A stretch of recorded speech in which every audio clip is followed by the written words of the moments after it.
Good evening, YouTubers.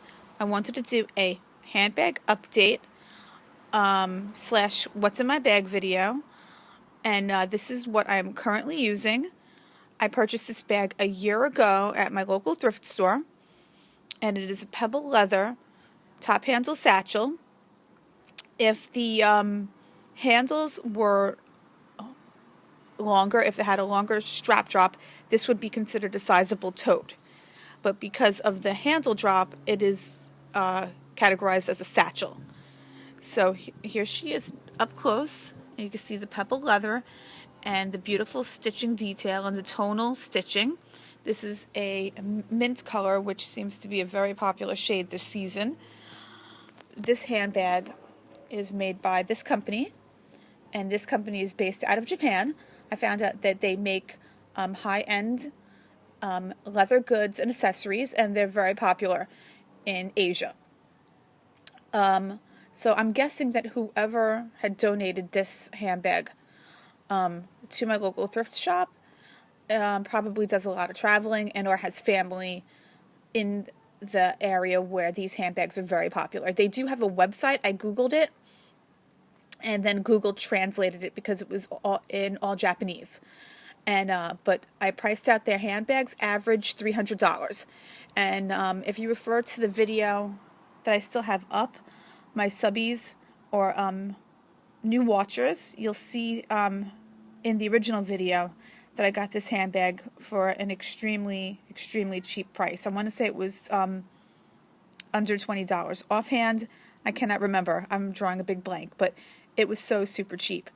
It caught my eye because of the color, and then when I looked at it up close, I knew I had to get this bag, not knowing anything about it until I got home and was able to do some research on Google.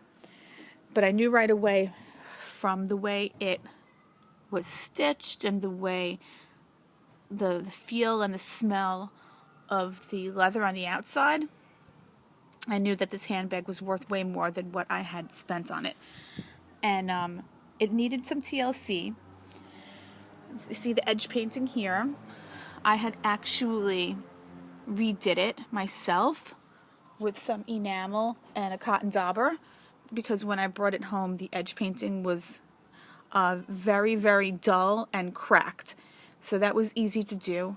I'll show you in a future video how I did that. I wasn't the least bit intimidated by it. I used a brown-black enamel and a cotton dauber, and I just literally painted over all of the edge painting, and it's been a year later and it's held up with no problem.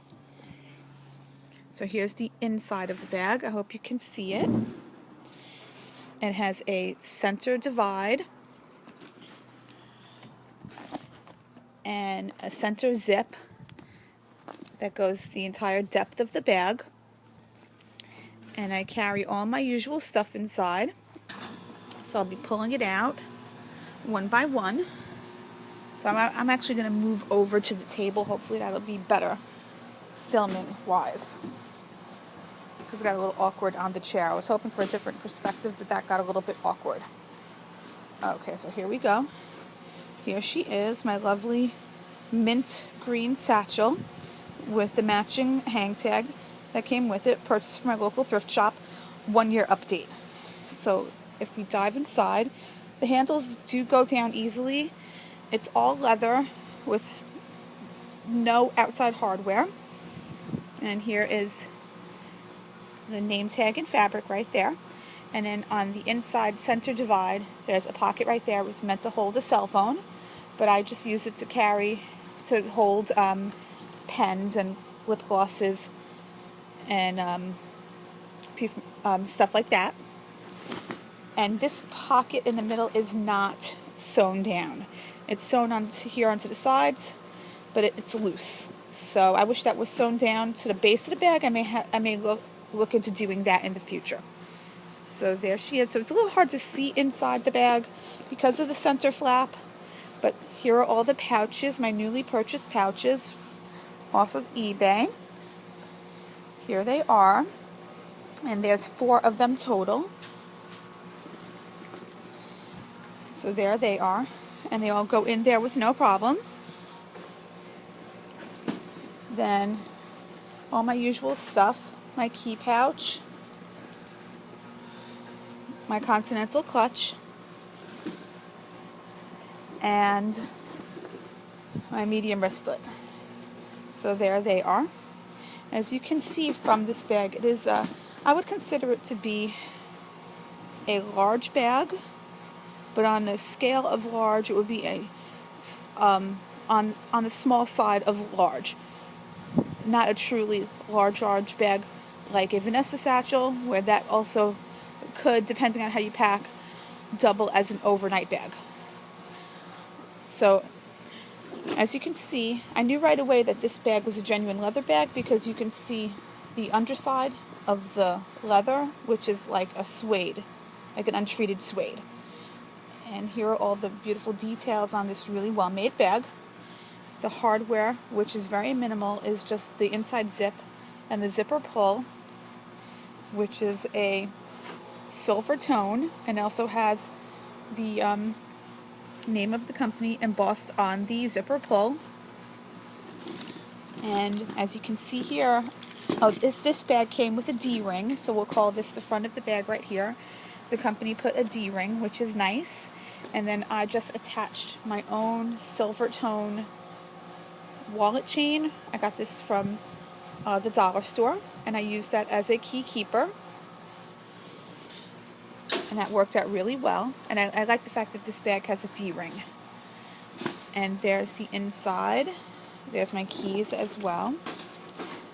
But as I was looking at this bag, I knew that for the price point, which if you refer to the original vid, it's a little dirty in the inside, so excuse that. But as I looked in the inside and saw all the finishing details of this bag, I knew I had to get it for that price point. So I hope you enjoy the original video, and I hope you enjoy the update.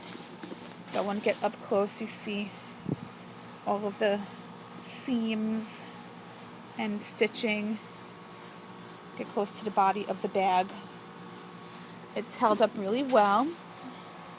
I would definitely recommend that you check out the video, the first one I posted of it, and I hope you enjoy my update on my mint top handle satchel. And this is everything that I'm carrying inside. Everything is nice and neat. This bag can hold that, and I could double the amount of stuff, and there would still be room to spare. So if you're fortunate to find this on eBay, I've only found one other of this bag on eBay, and they wanted several $100s for it. See how it looks on the bottom? It looks like mottled. All those spots I had touched up because all of the spots on the bottom, you could see the color of the natural leather coming through. So it was very much like mint, and then here it looks a bit deeper, it was like the natural tannish hue of the leather. So that I thought was a lot more obvious, kind of like in this tone, you could see that coming through. So I just stippled it with a, I stippled it with a mint paint and a sponge.